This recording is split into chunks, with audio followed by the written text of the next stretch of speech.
Hello my dear friends, welcome back to my channel tutor at your home. Friends, आज जो video cover करने वाले हैं वो है डू एज डायरेक्टेड पे। क्लास 10th की बात हम यहाँ कर रहे हैं। जैसे कि आपको पता है, क्लास 10th में एक सेक्शन होता है ग्रामर का और टोटल 10 मार्क्स की ग्रामर वहाँ पर पूछी जाती है। 5 नंबर का फिलिप्स आता है और नेक्स्ट 5 का डू एज डायरेक्टेड आता है। यहाँ पर कुछ वैरायटीज़ ऑफ क्वेश्चंस आपको देखने को मिलेंगे। हम सारे क्वेश्चंस डील करेंगे एंड उन क्वेश्चन को सॉल्व करने के बाद में इस तरह का कोई भी क्वेश्चन आता है तो आप एग्ज़ाम में उसको सॉल्व कर पाओगे, आप लिख पाओगे, ये नंबर आपका कहीं नहीं जाएगा। तो एंड तक हमसे बने रहिएगा, एक एक करके हम सारी चीज़ें सॉल्व करेंगे with explanation. Okay, let's start. So first question आपसे बोल रहा है कि he did his work well. आपको क्या करना है, यहाँ रीड करना है। क्या बोल रहा है क्वेश्चन आपको कि चेंज इनटू नेगेटिव। ब्रैकेट में दिया होगा जो भी उस क्वेश्चन के साथ में करना होगा, है ना। तो यहाँ बोला है नेगेटिव कर देना। तो नेगेटिव जब आप करते हैं किसी सेंटेंस को तो वहाँ पर क्या हो जाता है, नॉट लगाना कंपलसरी हो जाता है। नॉट, नेवर, इस तरह से हम सेंटेंस को नेगेटिव बनाते हैं। ध्यान रखिएगा, जब भी आप नॉट लगाएंगे ना, वो कब लगाएंगे, हेल्पिंग वर्ब के जस्ट बाद। जो भी सहायक क्रिया होती है उसके बाद ही नॉट लगता है। उसके पहले सबसे पहले तो आप ये समझ लो कि ये जो क्वेश्चन है ए कौन सा टेंस है। अगर आप टेंस पहचान लेंगे तो आपको इजी हो जाएगा नेगेटिव बनाना। यहाँ लिखा है ही डिड हिज वर्क। तो देखिए यहाँ पर जो आपका मेन वर्ब है ये डिड, है ना। ये कौन सा फॉर्म है, डू का सेकंड फॉर्म है। डू का सेकंड फॉर्म क्या होता है, डिड होता है। अगर सेकंड फॉर्म आ रही है जस्ट सब्जेक्ट के बाद में, इसका मतलब ये क्या है, सिंपल पास्ट है। ओके, सिंपल पास्ट की अब हेल्पिंग वर्ब जो होती है वो क्या होती है, डिड होती है। इतना ध्यान रखिएगा, सिंपल पास्ट की हेल्पिंग वर्ब क्या होती है, डिड। तो हेल्पिंग वर्ब की हेल्प से हम क्या कर देंगे, वहाँ तो डिड नॉट लगा देंगे, लेकिन जैसे ही डिड नॉट लगाएंगे इस डिड का क्या हो जाएगा, फर्स्ट फॉर्म हो जाएगा। ऐसा क्यों हुआ, जब भी सेंटेंस में डिड आता है तो वर्ब का कौन सा फॉर्म हो जाता है, फर्स्ट फॉर्म हो जाता है। तो कुछ नहीं करना है, क्योंकि हेल्पिंग वर्ब डिड है और डिड के बाद हेल्पिंग वर्ब के बाद ही हम क्या लगाते हैं, नॉट लगाते हैं। तो नॉट लगा देंगे और इस वाले डिड का क्या कर देंगे, डू कर देंगे। ध्यान रखिएगा, ये मेन वर्ब है, ये चेंज हुई है डू में। यहाँ से ये डिड नहीं लिया है, ये डिड तो हमको लगाना ही था क्योंकि हमको नेगेटिव बनाना है और सिंपल पास्ट की हेल्पिंग वर्ब डिड होती है, चाहे कोई भी सब्जेक्ट हो, he, she, it, they, we, you. Okay, next question देखो। ये बोल रहा है they are selling their house. बोल दिया कि प्रेजेंट परफेक्ट में चेंज करो। सबसे पहले तो ये जान लो कि आपका ये टेंस कौन सा है। देखिए यहाँ लिखा है दे, यहाँ लिखा है आर सेलिंग। आर होती है प्रेजेंट की हेल्पिंग वर्ब, ठीक है ना। और आईएनजी आ गया, मतलब ये हो गया कंटिन्यूअस, कंटिन्यूअस टेंस। तो टेंस कौन सा हो गया, प्रेजेंट कंटिन्यूअस। देखिए कोई भी टेंस को पहचानने के लिए बहुत ही आसान होता है। कुछ मत देखो, आप उसकी हेल्पिंग वर्ब देख लो और उसका मेन वर्ब देख लो, बाकी सब देखने की कोई जरूरत नहीं है। ये इतनी सी जगह से पता चल जाएगा आपको कि टेंस क्या है। हेल्पिंग वर्ब थी आर, जो कि होती है प्रेजेंट की, तो हमने लिख दिया प्रेजेंट। और वर्ब में अगर आईएनजी आ रहा है, आईएनजी आ रहा है मतलब कंटिन्यूअस टेंस है वो। ओके, लेकिन अब आपको यहाँ पर क्या बोल दिया कि इस टेंस को काय में चेंज कर दो, प्रेजेंट परफेक्ट में। तो अगर हम परफेक्ट की बात करें तो परफेक्ट का मतलब होता है वर्ब का थर्ड फॉर्म। तो ये जो मेन वर्ब है सेलिंग, ये तो थर्ड फॉर्म में हो जाएगी सोल्ड, है ना। अब ये आर का क्या करेंगे, हम आर को, क्योंकि हम परफेक्ट में जा रहे हैं तो परफेक्ट में प्रेजेंट की जो हेल्पिंग वर्ब होती है वो होती है हैज होती है या होती है हैव, ठीक है। अब हमको देखना है कि हमारा सब्जेक्ट क्या है। अगर हमारा सब्जेक्ट प्लूरल है तो हमको क्या लगाना पड़ेगा, हैव लगाना पड़ेगा। तो सेंटेंस क्या हो जाएगा, they have sold their house, they have sold their house. देखो बाकी सब ठीक वैसे का वैसे, ये सिर्फ कहाँ चेंज आया, ये यहाँ पर सिर्फ हमने यही चेंज किया है और कुछ चेंज नहीं किया, अगर आप देख सकते तो, है ना। सेलिंग का तो क्या हो गया, सोल्ड, क्योंकि वर्ब का थर्ड फॉर्म, क्योंकि परफेक्ट बनाना है। और प्रेजेंट परफेक्ट की जो हेल्पिंग वर्ब होती है वो क्या होती है, या तो होती है हैज या होती है हैव। और हैव क्यों लग रही है, क्योंकि यहाँ पर दे। अगर शी होता तो क्या लगाते हम, हैज लगाते। वी होता तो भी हम हैव लगाते। ओके, चलिए नेक्स्ट देखते हैं। ये वापस से आपको क्या बोल रहा है, थर्ड क्वेश्चन की यहाँ पर भी क्या कर दो, नेगेटिव कर दो। ये बोला शी स्पीक्स द ट्रुथ। देखिए यहाँ पर नेगेटिव आप तभी कर पाएंगे जब आपको वर्ब्स की फर्स्ट सेकंड थर्ड फॉर्म पता होगी और टेंस क्लियर होगा, है ना। यहाँ पर सब्जेक्ट के बाद में क्या आ रहा है, स्पीक्स। स्पीक होती है और स्पीक की सेकंड फॉर्म क्या होती है, स्पोक होती है, ठीक है। अब यहाँ तो स्पोक तो दी नहीं है, सेकंड फॉर्म नहीं दी है, इसका मतलब डिड तो आएगा ही नहीं। तो अब क्या आएगा, अब यहाँ पर देखो क्या यहाँ पर इस वर्ब में एस लगा हुआ है ना, यहाँ देख सकते हैं आप एस लगा हुआ है। तो ये कब होता है, प्रेजेंट सिंपल में होता है, या हम सिंपल प्रेजेंट बोले। सिंपल प्रेजेंट में क्या होता है कि जब आपका सब्जेक्ट सिंगुलर होता है, ये शी जो है, ये शी एक लड़की, शी मतलब लड़की, लड़की के लिए शी यूज करते हैं, ये सिंगुलर है। अगर सब्जेक्ट आपका सिंगुलर होता है तो आपका जो ये वर्ब है, मेन वर्ब, वो अपने नेचर के अकॉर्डिंग या तो अपने आप को प्लूरल बना लेता है, या तो एस ले लेता है, या तो आई एस ले लेता है, या क्या लगा लेता है, ई एस लगा लेता है। ठीक है, क्योंकि यहाँ पे स्पीक था तो क्या हो गया, स्पीक्स हो गया। अगर यहाँ पर क्राई होता तो क्राइज हो जाता है ना, वाई को रिप्लेस करके आई एस कर देते। मैं आपको ज़्यादा कंफ्यूज नहीं करूँगी, आप सिंपल सा समझ लो कि अगर वर्ब में एस लगा हुआ है तो वहाँ पर हेल्पिंग वर्ब आपको क्या लगानी पड़ेगी, डज लगानी पड़ेगी। लेकिन अगर यहाँ पर आई होता, यहाँ पर होता आई स्पीक होता, और वर्ब में एस नहीं होता, ये वर्ब है, अगर इसमें एस नहीं होता तो हम क्या लगाते हैं, डू। तो नेगेटिव फिर किससे बनता है, आई डू नॉट। लेकिन यहाँ डज क्यों लगा रहे हैं, क्योंकि यहाँ पर क्या आ रहा है, एस आ रहा है। आप इस चीज से समझ लो अभी के लिए, है ना, क्योंकि यहाँ पर ऐसे इसलिए डज आएगा, और क्योंकि हमको नेगेटिव बनाना है इसलिए हेल्पिंग वर्ब के बाद में क्या लगेगा, नॉट, और सेंटेंस हो जाएगा she does not speak the truth. और जैसे ही हम डज लगाएंगे, स्पीक में से क्या हट जाएगा, एस हट जाएगा। ठीक है, क्योंकि हमने डज यहाँ पर यूज कर लिया है। नाउ फोर्थ क्वेश्चन बोल रहा है they have been playing here since morning. They have been playing here since morning, आपको बोल रहा है पास्ट परफेक्ट कंटिन्यूअस कर दो। मैंने अभी आपको बताया कंटिन्यूअस मतलब वर्ब की आईएनजी, वर्ब में आईएनजी है, मेन वर्ब की आईएनजी बोल रही हूँ मैं, है ना। यहाँ पर मेन वर्ब में तो आईएनजी है, बिल्कुल है, ये तो मुझे चेंज करना ही नहीं, क्योंकि हमको क्या बोला है, कंटिन्यूअस बनाना है, पास्ट परफेक्ट कंटिन्यूअस बनाना है। तो सबसे पहले तो मैंने आपको क्या बोला कि जब भी टेंस को पहचानना है तो कुछ मत देखो, सिर्फ उसकी हेल्पिंग वर्ब देखो, है ना। यहाँ पर दो हेल्पिंग वर्ब है, क्योंकि ये बीन है जो परफेक्ट के लिए यूज हो रहा है। इतना इतना चेंज होगा बस, और कुछ नहीं चेंज होगा। ये हैव जो होती है अभी मैंने आपको बताई थी, प्रेजेंट की होती है, तो पास्ट की क्या होती है, पास्ट की होती है हैड। कुछ भी नहीं होगा इस सेंटेंस में, हैव की जगह क्या हो जाएगा, हैड, बाकी सब सेम रहेगा। ऐसा क्यों हुआ, क्योंकि परफेक्ट के लिए बीन यहाँ पर ऑलरेडी है, कंटिन्यूअस मतलब आईएनजी करना है तो ऑलरेडी आईएनजी यहाँ पर दिया है। बस एक ही चीज़ नहीं है कि यहाँ पर आपको बोला है पास्ट करने के लिए, यहाँ पर ये दे रखा है प्रेजेंट की हेल्पिंग वर्ब जो कि होती है हैव। दे के साथ क्या लगता है, हैव, अभी हमने ऊपर सीखा। तो यहाँ पर आपको कुछ नहीं करना, बस हैव की जगह क्या कर देना, हैड लगा देना। तो सेंटेंस हो जाएगा they had been playing here since morning. चलिए क्वेश्चन नंबर 5 आपसे बोल रहा है कि इस सेंटेंस को ही टीचर्स हिंदी किसमें चेंज कर दो, change the sentence into passive voice. देखिए पैसिव वॉइस में हम जब भी जाते हैं तो हमारा जो ऑब्जेक्ट होता है, मतलब जो वर्ब के बाद में जो वर्ड आ रहा है वो हमारा ऑब्जेक्ट है, वो कहाँ लिखा जाएगा, पहले। ठीक है, तो ये देखिए यहाँ लिखा है कि वह क्या पढ़ाती है, हिंदी पढ़ाती है। तो हमको सेंटेंस ऐसे बनाना है कि हिंदी पढ़ाई जाती है ना, हिंदी पढ़ाई जाती है। अब कौन पढ़ाता है वो जरूरी नहीं है, हमने हिंदी पे फोकस किया, तो हिंदी को हमको क्या करना पड़ेगा, पहले आगे लिखना पड़ेगा, क्योंकि हमारा क्या है, सब्जेक्ट है, सॉरी ऑब्जेक्ट है। ये क्या है आपका ऑब्जेक्ट, ये आपकी क्या है वर्ब, ये क्या है आपका सब्जेक्ट। तो पैसिव में ऑब्जेक्ट पहले आ जाता है, ऑब्जेक्ट क्या है आपका, हिंदी।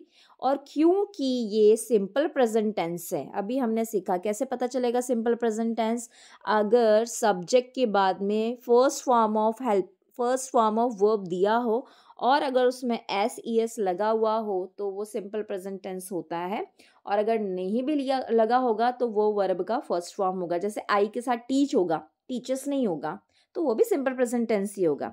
इस कंडीशन में हमको क्या करना है, पहले हिंदी आप लिखेंगे, फिर आपको थोड़ा सा स्ट्रक्चर फॉलो करना पड़ेगा, क्योंकि हिंदी एक सिंगुलर सब्जेक्ट है तो उसके साथ क्या लगाना पड़ेगा, इस।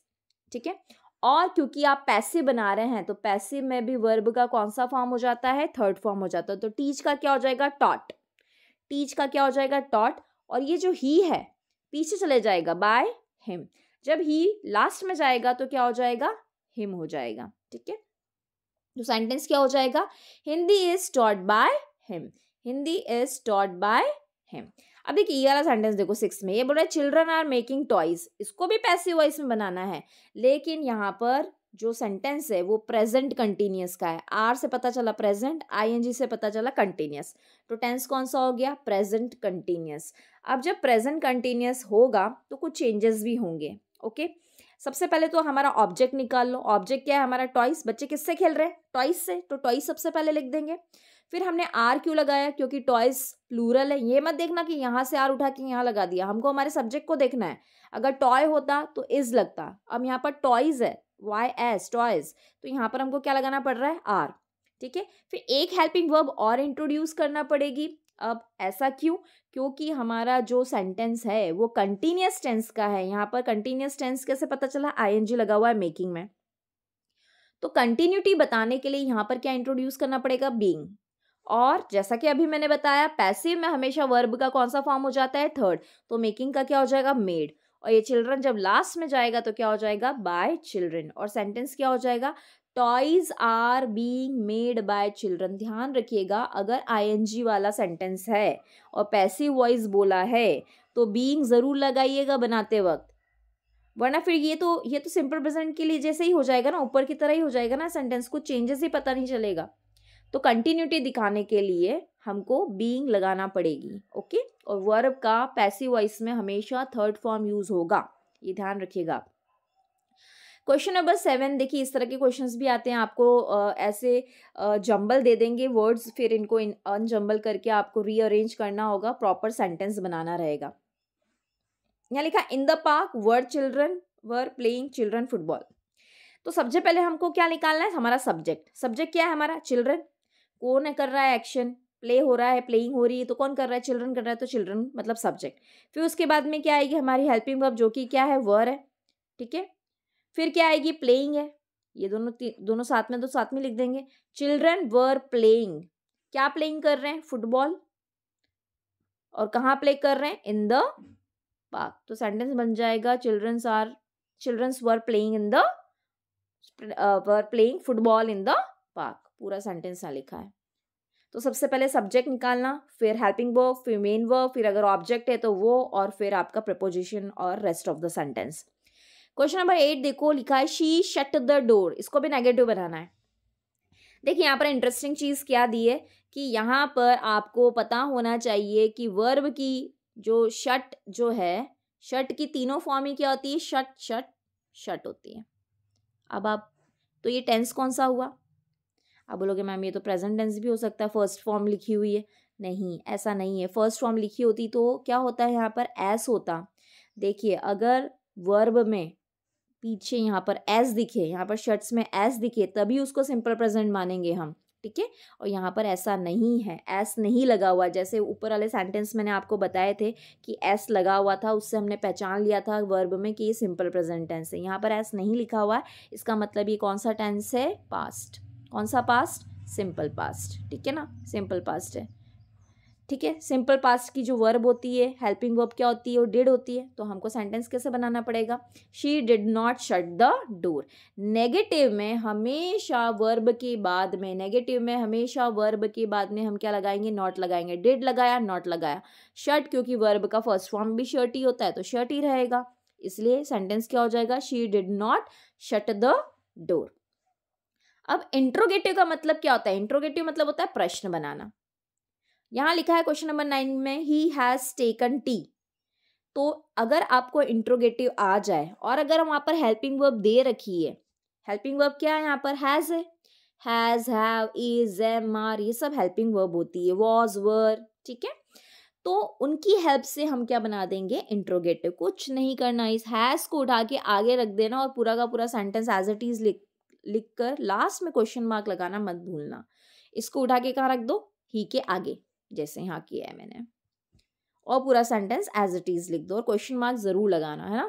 क्वेश्चन नंबर 10 आपसे पूछ रहा है, शी लिव्ड इन शिवपुरी। अब यहाँ पर भी इंट्रोगेटिव बनाना है देखो, लेकिन यहाँ पर हमको हेल्पिंग वर्ब नहीं दे रखी है। अभी मैंने बताया आपको कि इंट्रोगेटिव जब बनाएंगे तो हेल्पिंग वर्ब की मदद से ही बनाएंगे, लेकिन यहाँ तो हेल्पिंग वर्ब दी नहीं, यहाँ तो डायरेक्ट शी के बाद क्या दे दिया? लिव्ड। लेकिन आपको ये तो पता है कि लिव्ड कौन सी फॉर्म है? सेकेंड फॉर्म है, वर्ब की सेकंड फॉर्म है, और यहाँ पर कोई भी हेल्पिंग वर्ब नहीं है, मतलब ये सिंपल पास्ट हुआ। तो अभी मुझे बताओ सिंपल पास्ट की हेल्पिंग वर्ब क्या होती है? अभी ऊपर पढ़ के आए, डिड होती है ना। सिंपल पास्ट की हेल्पिंग वर्ब क्या होती है? डिड होती है। तो डिड से बना देंगे, डिड आगे रख देंगे। फिर जैसे ही डिड आता है, अभी मैंने ऊपर बताया था, डिड आता है तो वर्ब का कौन सा फॉर्म हो जाता है? First form. इसलिए लीव्ड में से ये डी हट गया और क्या हो गया? लीव। बाकी एज इट इज पूरा का पूरा सेंटेंस ऐसे ही रखिएगा, क्योंकि हमको यहाँ पर से कुछ उठाना नहीं था, यहाँ पर हमको इंट्रोड्यूस करना था, क्योंकि यहाँ पर हेल्पिंग वर्ब नहीं दे रखी थी। हमको याद रखना पड़ेगा ये कि सिंपल पास्ट में हेल्पिंग वर्ब होती है डिड, और जैसे डिड आएगा वर्ब में यहाँ पर सेकंड फॉर्म की जगह क्या हो जाएगा? फर्स्ट फॉर्म हो जाएगा और क्वेश्चन मार्क लग जाएगा। सेंटेंस बन जाएगा did she live in Shivpuri. चलिए, Anita read the Ramayana every day. देखिए, अभी मैंने आपको यहाँ पर रीड पढ़ा, फिर मैंने इसको रेड पढ़ा, और यहाँ पर देखो आपको बोला है नेगेटिव। ऐसा क्यों किया मैंने? रीड पढ़ के रेड क्यों पढ़ा? इसलिए पढ़ा क्योंकि देखिए यहाँ पर अनीता है जो कि सिंगुलर है, ठीक है। अगर इसके साथ में ये सिंपल प्रेजेंट होती, ये वाली जो वर्ब सिंपल प्रेजेंट टेंस की होती, तो यहाँ पर एस होना चाहिए था वर्ब में, जो कि है नहीं। अब अगर वर्ब में एस नहीं है तो ये कौन सा टेंस हुआ? पास्ट टेंस हुआ, सिंपल पास्ट हुआ। ओके, तो सिंपल पास्ट में रीड का सेकेंड फॉर्म लिखा तो ऐसे ही जाता है रीड, लेकिन इसका प्रोनाउंसिएशन क्या हो जाता है? रेड। क्या हो जाता है? रेड। ओके, यहाँ पर ध्यान से समझिएगा सेंटेंस को। यहाँ हम बोलेंगे Anita read the Ramayana every day. Anita हर रोज रामायण पढ़ती थी। तो ये अगर सिंपल पास्ट सेंटेंस है तो सिंपल पास्ट की हेल्पिंग वर्ब क्या हो जाएगी? डिड, क्योंकि हमको नेगेटिव बनाना है, और डिड के बाद क्या लगाएंगे हम? नॉट। और इसको अब हम क्या पढ़ेंगे? रीड पढ़ेंगे। ऐसा क्यों? क्योंकि डिड आ गया है। तो सेंटेंस क्या हो जाएगा? Anita did not read the Ramayana every day, और सेंटेंस नेगेटिव हो जाएगा। अच्छा, बताओ मुझे कि अगर यहाँ पर रीड में एस दिया होता तो फिर हम इस डिड की जगह क्या लगाते? बताओ जल्दी से, कमेंट बॉक्स में बताओ मुझे। ये आप बताएंगे, अगर रीड में एस दिया होता तो इस डिड की जगह हमको क्या लगाना पड़ता? मैं ऑप्शन दे देती हूँ, डू लगाते कि डज लगाते? चलिए बताना आप मुझे, है ना। क्वेश्चन नंबर 12 बताइए मुझे, देखते हैं यहाँ पर क्या लिखा है। ही टॉट इंग्लिश, यहाँ लिखा है ही टॉट इंग्लिश, उसने इंग्लिश पढ़ाई। अब आपको चेंज करना है सेंटेंस को प्रेजेंट इंडेफिनिट टेंस में। प्रेजेंट इंडेफिनिट टेंस कोई अलग टेंस नहीं है, वही सिंपल प्रेजेंट टेंस है। ओके, सिंपल प्रेजेंट टेंस में क्या होता है? वर्ब का फर्स्ट फॉर्म हो जाता है। वर्ब का फर्स्ट फॉर्म तो टीच, ये टॉट का फर्स्ट फॉर्म क्या हो जाएगा? टीचेस हो जाएगा, है ना। अच्छा, टॉट का फर्स्ट फॉर्म होता है टीच, लेकिन हमने यहाँ लिखा है टीचेस। एस क्यों लगाया? क्योंकि सिंपल प्रेजेंट टेंस में सब्जेक्ट अगर सिंगुलर हो, ही सिंगुलर है, उसके साथ में अगर सब्जेक्ट अगर सिंगुलर हो तो वर्ब में एस ई एस लगाना पड़ता है। तो टीच में ऑलरेडी ई है पीछे लास्ट में, तो हमको क्या लगाना पड़ेगा? एस, ठीक है। इसलिए यहाँ पर हो गया ही टीचर्स इंग्लिश। 13th क्वेश्चन देखिए, he is too weak to go school, मतलब वो इतना वीक है कि स्कूल नहीं जा सकता। ये टू और इस टू का ध्यान रखना, क्वेश्चन बहुत आते हैं इससे रिलेटेड। और बोला है कि सेंटेंस को फिर से लिख दो सो दैट को लेकर। तो क्या करना है? ये टू और ये टू क्या है? एक दूसरे के पेयर है। ये टू और ये टू क्या है? एक दूसरे के पेयर है। और ये सो डैट क्या है? एक दूसरे के पेयर है। तो इस टू की जगह तो क्या लिखा जाता है? सो, और इस टू की जगह क्या लिखा जाता है? डैट।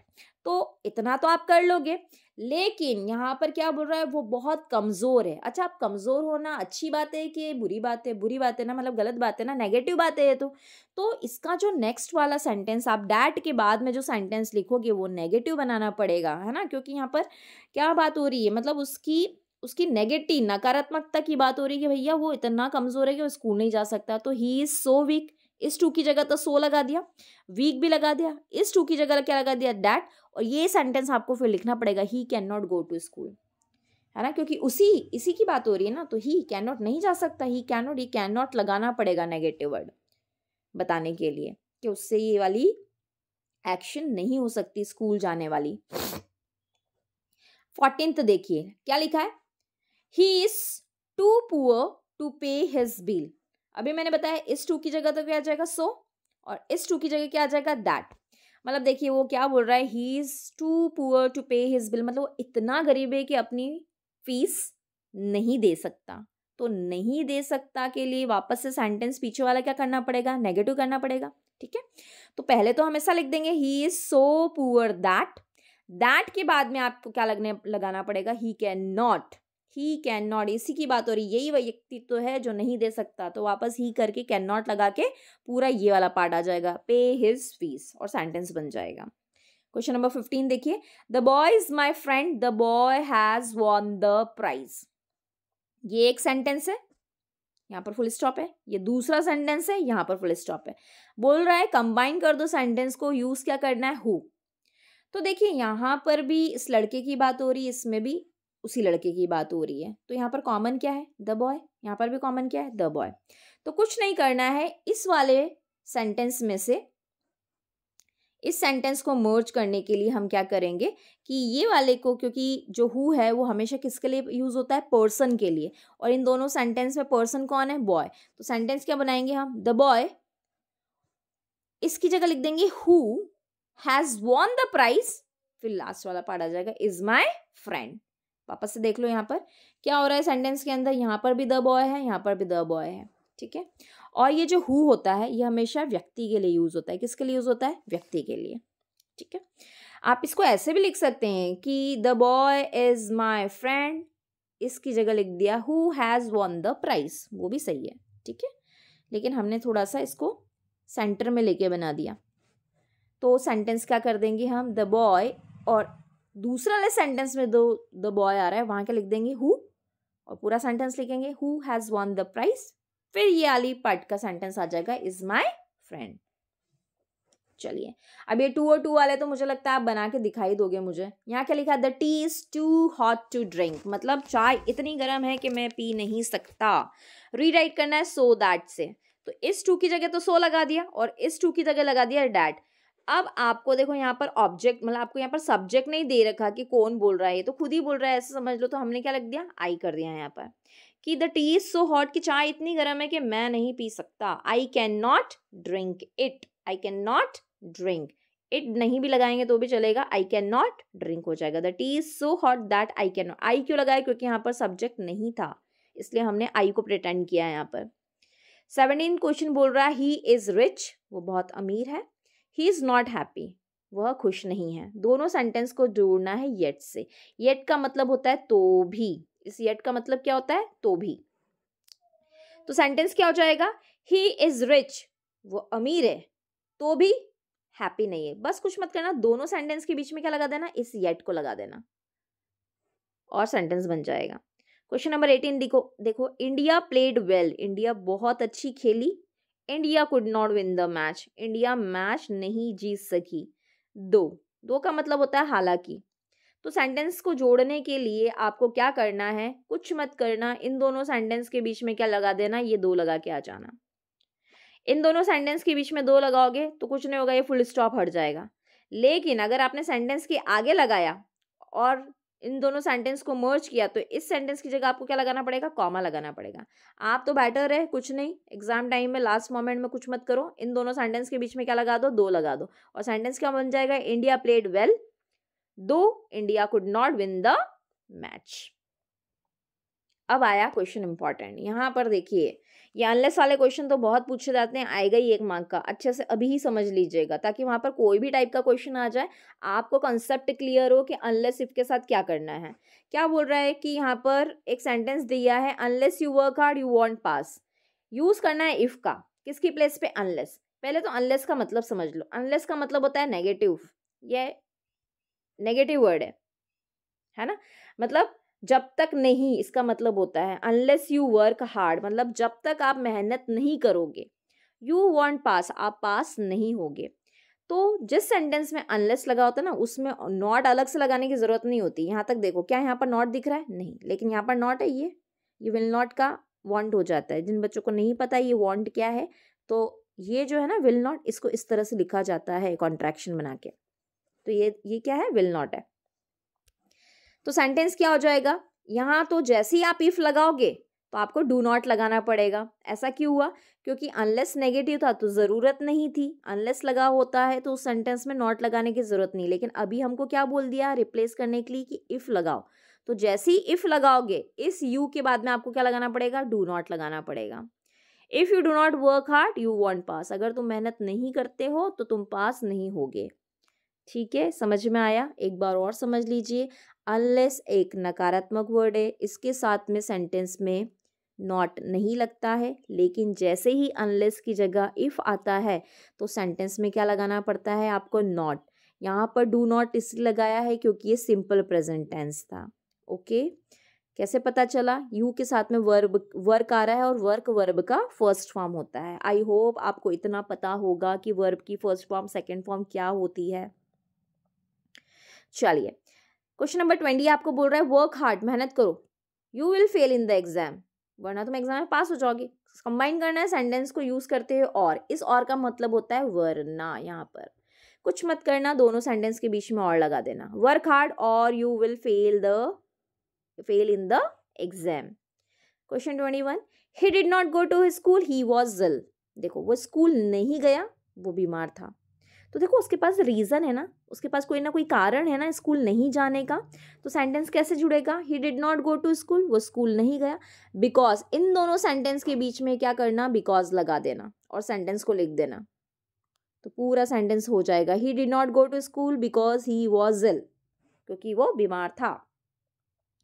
22 वापस से आ गया अनलेस वाला question, if you don't come to school, देखो अभी मैंने बताया था इफ आएगा तो डोंट जरूर आएगा अगर उधर होगा तो, अकॉर्डिंग टू टेंस। यहाँ लिखा है if you don't come to school regularly you won't learn your lesson, अगर तुम रोज स्कूल नहीं आओगे तो तुम ठीक से लेसन नहीं सीख पाओगे। तो आपको बोला है कि इफ की जगह क्या लगा दो, अनलेस। तो अब बताओ मुझे, जैसे ही अनलेस आएगा तो यहाँ से क्या हटेगा, ये डू नॉट हटेगा, क्योंकि अनलेस तो खुद ही क्या है, नेगेटिव है, तो ये डू नॉट हटाना पड़ेगा। कुछ नहीं करेंगे हम, ऊपर से डू नॉट हटा देंगे और पूरा सेंटेंस एज इट इज लिख देंगे, है ना सिंपल। कभी कभी ये सिंपल है और कभी कभी ऐसा लगता है कि ओ अनलेस इफ आ गया, कैसे मैं करूँगा। एक बार कंसेप्ट हो जाए ना क्लियर, फिर सब परफेक्टली चलता है। Grammar is all about rules, rules clear है माइंड में तो फिर आपको कोई भी नहीं रोक सकता, आप सारे नंबर गेन कर लेंगे एग्जाम में। क्लियर है ये? चलिए 23 वाला देखो, एज इट वॉज सैटरडे, जैसा कि ये शनिवार था, there were no children in the school, वहां पर स्कूल में एक भी बच्चे नहीं थे। तो यहाँ पर बोलना है, यूज करना है बिकॉज एंड रीराइट करना है। ठीक है, तो देखिए यहाँ पर थोड़ा सा आपको सेंटेंस को फ्लिप करना पड़ेगा। अब हम इन दोनों के बीच में तो बिकॉज लगाएंगे तो सेंटेंस का मीनिंग नहीं निकल के आएगा। एज इट वॉज सैटरडे, क्योंकि ये सैटरडे था, because there were no children in the school, तो सेंटेंस का जो मीनिंग है प्रॉपर निकल के नहीं आएगा। तो हमको थोड़ा सा सेंटेंस, मतलब पीछे वाला सेंटेंस जो है ये पहले लिखना पड़ेगा। There were no children in the school, school में एक भी बच्चे नहीं थे, बिकॉज इट वॉज सैटरडे, है ना। इस एज को रिप्लेस किया हमने बिकॉज से। ठीक है, स्टार्टिंग में लिखा था तो हमने एज से लिखा था, लेकिन अब हमको मर्ज करना है, सेंटेंस को रीराइट करना है बिकॉज से। इसकी जगह क्या लगाना है, बिकॉज लगाना है। इस एज की जगह क्या लगाना है, बिकॉज। तो हमको क्या करना पड़ेगा, सेंटेंस को फ्लिप करना पड़ेगा। इसको इधर लाएंगे और बीच में क्या लगा देंगे, because. We shall go for picnic this year, future continuous में लिखना है, फ्यूचर कंटिन्यूअस। देखो ऊपर अगर आपने मेरा लेसन अगर अभी समझा तो मैंने भी बताया था, कंटिन्यूअस मतलब वर्ब जो है, जो क्रिया है उसके अंदर क्या लगा होना चाहिए, आईएनजी। सबसे पहले बताओ इस सेंटेंस में क्रिया क्या है, ये गो। ठीक है, गो का तो क्या हो जाएगा, आईएनजी। मैं कुछ भी नहीं आपसे दूसरे पार्ट सेंटेंस देखो नहीं, आप तो सिर्फ देखो आपकी हेल्पिंग वर्ब और मेन वर्ब, उसी से टेंस समझ में आता है। बाकी सब तो इधर भी रहेगा उधर भी रहेगा, मतलब आपका सब्जेक्ट भी रहेगा, आपका ऑब्जेक्ट भी रहेगा, या सेंटेंस का कोई भी पार्ट रहेगा, उससे कोई फर्क नहीं पड़ने वाला।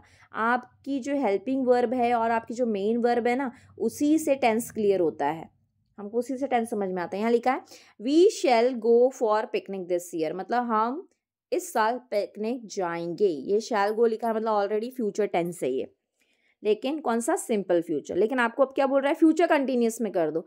तो हमको क्या करना है, ये जो वर्ब है कंटिन्यूअस का मतलब होता है आईएनजी फॉर्म ऑफ वर्ब, तो वर्ब में तो आईएनजी कर दो। जैसे ही आईएनजी करोगे एक वर्ब और लगानी पड़ेगी, बी, क्योंकि कंस्ट्रक्शन होता है फ्यूचर कंटिन्यूअस का कि आपको या तो शैल या will plus be plus verb का क्या होना चाहिए, आईएनजी फॉर्म होना चाहिए।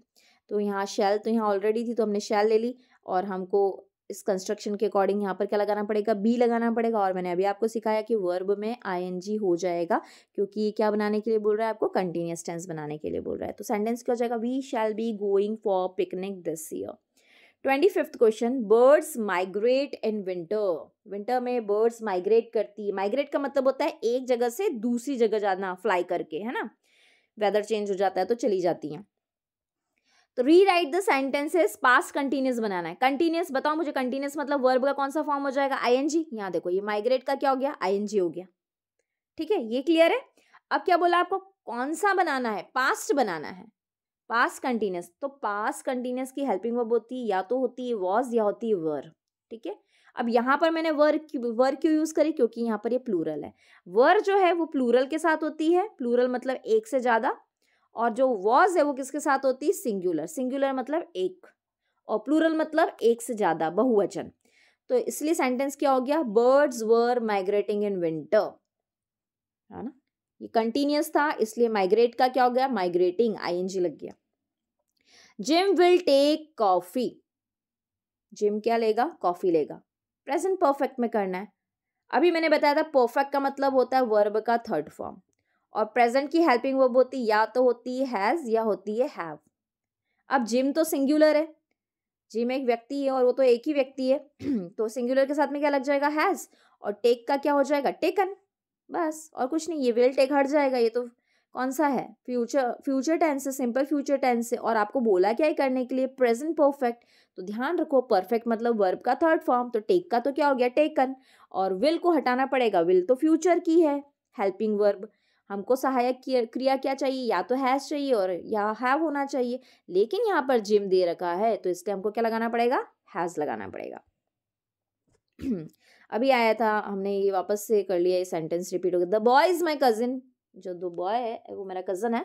The boy has won the race. तो अभी मुझे बताओ, यहाँ पर बॉय की बात हो रही है, इसमें भी बॉय की बात हो रही है। रिलेटिव क्लॉज यूज करना है। रिलेटिव क्लॉज मतलब हु का यूज करने के लिए बोल रहा है, क्योंकि दोनों में जो कॉमन है व्यक्ति वो है द बॉय, और व्यक्ति के लिए आपको क्या यूज करना पड़ता है, हु। दोनों में एक ही व्यक्ति की बात हो रही है, इसलिए हमको एक सेंटेंस में जो द बॉय है उसको रिप्लेस क्या किससे कर देंगे, हु से कर देंगे, और सेंटेंस पूरा बना देंगे। क्या लिख देंगे हम, the boy who won the race. इस बॉय की जगह क्या लिख देंगे हम, हु वॉन द रेस, फिर इधर से उठा के क्या लिख देंगे, इज माई कजन। तो ये पार्ट जो है सेंटेंस का, ये बीच में आ जाएगा। The boy who has won the race is my cousin. 28th question, unless you work hard you will fail. जब तक तुम पढ़ाई नहीं करते तुम फेल हो जाओगे। इफ लगाना है अनलेस की जगह। तो देखिए अनलेस था तो यहाँ पर नेगेटिव वर्ड नहीं था, अभी हमने सीखा। जैसे ही इफ आएगा तो यू के साथ में हमको यहाँ पर क्या लगाना पड़ेगा, डू नॉट वर्क हार्ड, क्योंकि ये सिंपल प्रेजेंट टेंस है। फिर रेस्ट ऑफ द सेंटेंस पूरा सेम रहेगा। ध्यान रखना, अगर आप इफ लगा रहे हो ना अनलेस को रिप्लेस करके, तो उस सेंटेंस में नॉट जरूर आएगा और हेल्पिंग वर्ब के साथ में। ठीक है। 29, Aman is very intelligent, he can pass this exam easily. देखिए यहाँ पर सो दैट का यूज करना है, तो वेरी, इन ऐसे सेंटेंस में वेरी का मतलब होता है बहुत, और सो का मतलब भी क्या होता है, बहुत। तो यहाँ लिखा है Aman is very intelligent, he can pass this exam easily. देखो वो पास कर सकता है, और इंटेलिजेंट होना एक पॉजिटिव बात है, तो इसमें हम सो दैट के बाद में सेंटेंस को नेगेटिव नहीं करेंगे। अभी हमने ऊपर क्या करा था, डैट के बाद सेंटेंस को नेगेटिव करा था। ऐसा क्यों करा था, क्योंकि जो उनके साथ में वर्ब लगी हुई थी, वर्ब क्या लगी हुई थी, उनका जो एडजेक्टिव लगा हुआ था वो क्या था, नेगेटिव एडजेक्टिव था। ठीक है, यहाँ पॉजिटिव है, इंटेलिजेंट होना तो अच्छी बात है। तो यहाँ वेरी को हमने क्या करा, सो से रिप्लेस किया, दोनों सेंटेंस के बीच में क्या लगाया, दैट लगाया, और पूरा सेंटेंस एज इट इज लिख दिया। Aman is so intelligent that he can pass this exam easily. Okay, अब देखिए यहाँ पर ऐसा नहीं है। यहाँ क्या बोल रहा है क्वेश्चन नंबर 30 में, क्वेश्चन नंबर 30 आपको बोल रहा है कि he is too ill to go to school, rewrite the sentence using so that. अब यहाँ पर सो की जगह तो क्या लगा देंगे हम, टू, और इस दैट की जगह क्या हो जाएगा, टू की जगह क्या हो जाएगा, दैट हो जाएगा। इन दोनों को रिप्लेस करना है हमको। Okay, he is so ill that he can not go to school. अब देखिए यहाँ पर हमने नेगेटिव किया, क्यों किया? क्योंकि बीमार होना कोई अच्छी बात नहीं है, वो बीमार है इसलिए तो स्कूल नहीं जा पा रहा है ना, इसलिए हमको सेंटेंस क्या करना पड़ा? नेगेटिव करना पड़ा कैन नॉट से। 31 देखिए, the tall man is a doctor, the tall man is talking to my father. अब देखिए दोनों सेंटेंस को जोड़ना है, लेकिन क्या यूज करके? हु यूज करके। अब दोनों ही में ही टॉल मैन की बात हो रही है, तो टॉल मैन आप लिख, पहले तो टॉल मैन लिख दो, द टॉल मैन, फिर लिखो who is talking to my father, who is talking to my father, फिर इधर से आ जाएगा इज अ डॉक्टर। जो लंबा आदमी है जो मेरे पापा से बात कर रहा है, लंबा आदमी जो मेरे पापा से बात कर रहा है वो क्या है? डॉक्टर है। इस तरह से सेंटेंस बन जाएगा। 32 देखिए, I am ill, I am not going to ill. So का यूज करके सेंटेंस को जोड़ना है। सो का मतलब बिकॉज भी होता है, बिकॉज, सॉरी, इसलिए। सो का मतलब क्या होता है? इसलिए, है ना। और एस का मतलब होता है ना। I am ill so I am not going to school. मैं बीमार हूं इसलिए मैं स्कूल नहीं जा रहा हूँ। Delhi is larger than Bhopal. देखिए ये एक इंपॉर्टेंट क्वेश्चन है, लास्ट टाइम आया भी था, पूछा भी था। देखिए आपको इतना तो पता है ना कि एडजेक्टिव जो होते हैं उनकी 3 डिग्रीज होती हैं। एडजेक्टिव मतलब जो नाउन की विशेषता बताता है वो क्या कहलाता है? एडजेक्टिव कहलाता है। ओके, जो भी नाउन की क्वालिटी बताता है। आपने सुना होगा स्मॉल एक एडजेक्टिव, छोटा, है ना। फिर स्मॉल ल कंपैरेटिव डिग्री, फिर हाईएस्ट होती है स्मॉलेस्ट। ठीक है, तो ये होती है पॉजिटिव डिग्री, ये होती कंपैरेटिव डिग्री, और ये होती सुपरलेटिव डिग्री। जब भी हम कंपैरिजन करते हैं, मतलब अगर इस डिग्री का यूज करते हैं हम एडजेक्टिव की, तो इसके बाद में क्या लगाते हैं? हम देन लगाते हैं। जैसे यहाँ पर ये लार्जर आया, लार्जर के बाद क्या आया? देन, क्योंकि कंपैरिजन हो रहा है कि दिल्ली किससे बड़ा है? भोपाल से। ठीक है, तो यहाँ पर कंपैरेटिव डिग्री का यूज हुआ है एडजेक्टिव की, लेकिन आपको बोला कि यहाँ पर पॉजिटिव डिग्रीज की कर दो, मतलब लार्जर का क्या होना, लार्जर का क्या लिखो? लार्ज, और सेंटेंस का मीनिंग चेंज नहीं होना चाहिए। तो ऐसे सिचुएशन में हमको क्या करना पड़ता है? हमको एक फ्रेज यूज करना पड़ती, एश डैश डैश एस, और इस डैश डैश में क्या लगाया जाता है? Positive, positive form of comparative degree. जो कंपैरेटिव डिग्री है लार्जर, इसका पॉजिटिव डिग्री लग जाता है यहाँ पर लार्ज, है ना। इस तरह से होगा, तो सेंटेंस क्या बन जाएगा? देखो, Bhopal is not as large as Delhi, तो सेंटेंस का मीनिंग भी चेंज नहीं हुआ। क्या बोल रहा है कि ये बोल रहा है ना, Bhopal is not as large as Delhi, मतलब भोपाल दिल्ली जितना बड़ा नहीं है। तो इसमें बड़ा क्या है? कौन सा सिटी बड़ा है? दिल्ली ही बड़ा है ना। तो देखिए सेंटेंस का मीनिंग, हालांकि नेगेटिव तो हुआ सेंटेंस, लेकिन सेंटेंस का मीनिंग चेंज नहीं हुआ। ओके, अभी भी इस सेंटेंस में दिल्ली ही बड़ी है, इस सेंटेंस में भी कौन बड़ी है? दिल्ली। तो आपने क्या किया? सिर्फ इस लार्जर का क्या कर दिया? लार्ज, क्योंकि करने के लिए ही बोला था कि पॉजिटिव डिग्री कर दो। तो डिग्री ये है, लार्जर जो है ये GEREST जो आएंगी ये डिग्रीज होंगी, इनको पॉजिटिव करने के लिए बोलेंगे तो एस डैश एस का यूज करना पड़ेगा। इस डैश में क्या आएगा? एडजेक्टिव आएगा। 39 question, unless it rains we shall go to school, rewrite the sentence using if in place of unless. तो जैसे ही हमने अनलेस की जगह इफ लगाया तो हमको क्या लगाना पड़ा? नॉट लगाना पड़ा। अब यहाँ पर डज नॉट क्यों आया है? देखिए अभी हम ऊपर से इतनी सारी बात डिस्कस करके आए हैं। रेन्स, इट के बाद रेन में एस लगा हुआ है, इसका मतलब सिंपल प्रेजेंट टेंस है, और सिंपल प्रेजेंट टेंस में अगर वर्ब में एस दिया तो हेल्पिंग वर्ब क्या होती है? डज होती है, इसलिए यहाँ पर डज नॉट है। तो if it does not rain we shall go to school, पूरा सेंटेंस ये हो जाएगा। और अनलेस की जगह क्या लग जाएगा? इफ, और जैसे इफ लगेगा सेंटेंस क्या हो जाएगा? Negative. If she does not come on time the teacher will punish her. वापस से सेंटेंस बनाने के बोल दिया है, लेकिन क्या करना है? इफ की जगह क्या लगाना है? अनलेस। इस इफ की जगह जैसे ही अनलेस लगाओगे ये डज नॉट हटा देना, कुछ मत करना, और पूरा सेंटेंस एज इट इज लिख देना। ठीक है, क्योंकि अनलेस तो खुद ही नेगेटिव होता है, अभी हमने सीखा। ओके, लेकिन एक चीज ध्यान रखना, यहाँ पर डज था, ES था, तो जैसे ही डज नॉट हटेगा इस कम में क्या लग जाएगा? कम्स। इसके मार्क्स कर सकते हैं आपके हाफ एग्जाम में, क्योंकि कंसेप्ट क्लियर है लेकिन टेंस क्लियर नहीं है। तो जैसे ही डज हटा कम में क्या हो जाएगा? S. They played well they could not win the match, 2 लगाना है। तो कुछ नहीं, दोनों सेंटेंस के बीच में क्या लगा देना, दो लगा देना। दे played well though they could not win the match, और पूरा सेंटेंस हो जाएगा। Hindi is not so difficult as English, मतलब हिंदी इंग्लिश जितनी डिफिकल्ट नहीं है। कंपैरेटिव डिग्री लगानी है, कंपैरेटिव डिग्री में आपको पता है ना क्या लगता है, देन लग जाता है, लार्ज, जैसे अभी हमने सीखा था लार्जर देन, लेकिन यहाँ पर क्या दे रखा है, यहाँ पर दे रखा है सो डिफिकल्ट। अब देखो डिफिकल्ट वर्ड जो है ये एक एडजेक्टिव है, ये एक क्या है, एडजेक्टिव है। एडजेक्टिव है तो यहाँ पर इसको जब आप कंपैरेटिव डिग्री में लेके जाएंगे तो यहाँ पर क्या हो जाएगा, इसके आगे क्या लगेगा, मोर, क्या लगेगा, मोर लगेगा, क्योंकि कुछ एडजेक्टिव मोर और मोस्ट लेते हैं अपनी सुपरलेटिव डिग्री में, मोस्ट लग जाता है और कंपैरेटिव में क्या लग जाता है, उनके आगे मोर लग जाता है। ओके, सो यहाँ पर सेंटेंस क्या हो जाएगा, Hindi is not so difficult as English, तो सेंटेंस क्या बनेगा, English is more difficult than Hindi. English is more difficult than Hindi. यहाँ पर हमने क्या करा, इसको रिप्लेस कर दिया, so difficult as को किससे रिप्लेस कर दिया, more difficult से, और इंग्लिश को आगे लिखना पड़ेगा। ऐसा क्यों हो रहा है, क्योंकि हमको कंपैरेटिव डिग्री यूज करने के लिए बोली है। अभी यहाँ पर क्या है, पॉजिटिव, डिफिकल्ट क्या है, पॉजिटिव है, पॉजिटिव डिग्री है एडजेक्टिव की। कंपैरेटिव लगाना है तो कंपैरेटिव में हमको क्या लगाना पड़ेगा, देन भी लगाना पड़ेगा। अभी हमने सीखा था ऊपर कंपैरेटिव डिग्री में एडजेक्टिव के बाद में क्या लगता है, देन लगता है।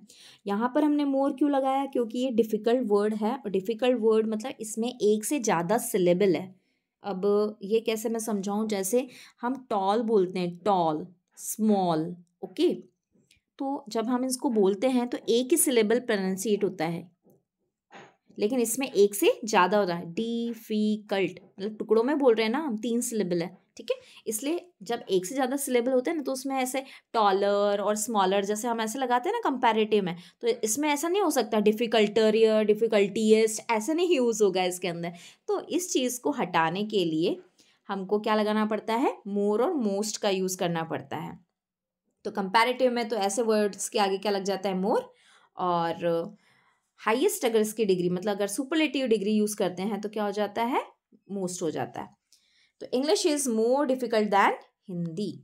He is making food, change the sentence into present indefinite. Present indefinite मतलब सिंपल प्रेजेंट टेंस की बात कर रहा है। ओके, तो यहाँ पर change the sentence into present indefinite, थोड़ा सा इसको हटा रही हूँ मैं, ये पैसिव हो गया।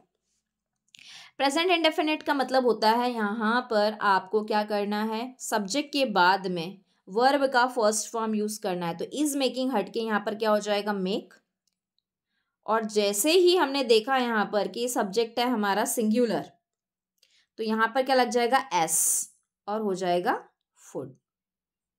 ही मेक्स फूड, मैंने यहाँ पर पैसिव बना दिया था और मैंने ध्यान नहीं रहा होगा तो ये पैसिव बन गया था, इसको अब ध्यान। यहाँ पर अगर आपको सेंटेंस बोला है कि प्रेजेंट इंडेफिनिट बना दो तो क्या बनेगा, तो बन जाएगा ही मेक्स फूड। लेकिन अगर सोचो आपको पैसिव बनाने के लिए बोलते तो क्या हो जाता, food is being made by him. Being क्यों आया बताओ, अभी ऊपर पढ़ के आए थे, क्योंकि आईएनजी आया, आईएनजी आया इसलिए क्या आएगा, बीइंग लगाना पड़ेगा। और क्योंकि अगर पैसिव बनाने के लिए बोल दे एग्जाम में, ये पैसिव नहीं पूछा है यहाँ पर, पैसिव अगर बोल दे तो मेकिंग का क्या हो जाएगा, मैड। ओके, इस क्वेश्चन में हमने 2 क्वेश्चन समझ लिए। सो ठीक है, आज के लिए इतना ही, इतने 43 क्वेश्चन हैं और ये सभी क्वेश्चन बहुत ज़्यादा इंपॉर्टेंट है आपके लिए, अच्छे से इनको समझिएगा, पढ़ के जाइएगा। रीजंस भी दिए हैं मैंने हर क्वेश्चन के लिए, रीजंस इसलिए दिए कि ज़रूरी तो नहीं ना इस पैटर्न के कुछ भी क्वेश्चंस वहाँ पर और अलग तरीके से आ सकते हैं, तो एग्ज़ाम में हम कोई गलती ना करें। तो thank you so much for being on my channel, good luck for your examination, extracts, central ideas, ये सारी चीज़ें बहुत अच्छे से करके जाइएगा। Okay, bye bye and take care.